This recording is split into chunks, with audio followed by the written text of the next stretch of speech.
pinakamainit na balita ngayong Sabado. Bagay na nawawalang beauty contestant na si Geneva Lopez at kanyang Israeli fiancé. Natagpuan sa quarry site sa Capas Tarlac ayon sa PNP at DILG. Mga kaanak ng dalawa, kinumpirma raw sa pulisya na mga bangkay ito ng dalawa. Ibinibentang 29 pesos kada kilo na bigas sa mga Kadiwa store, pinipilahan.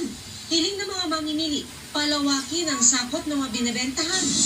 You are sailing within the Philippine Exclusive Economic Zone. Tinaguri ang monster ship ng China Coast Guard na sa mahigit 700 metro na lang ang layo sa BRP Teresa Magbanua sa Escoda Shoal, ayon sa Philippine Coast Guard. 88-year-old painting na national artist na si Fernando Amorsolo, ninakaw sa Negros Occidental.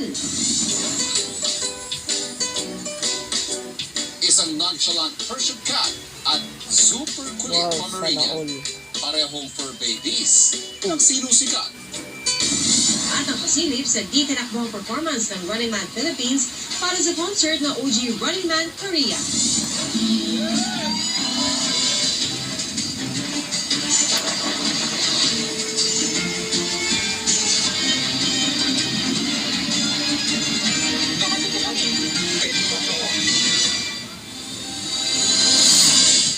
Magandang hapon po. Natagpuan sa isang quarry site sa Capas Tarlac ang dalawang bangkay na hinihinalang ang nawawalang beauty contestant na si Geneva Lopez at ang kanyang nobyong Israeli na si Yitzhak Cohen. Nakakatakdang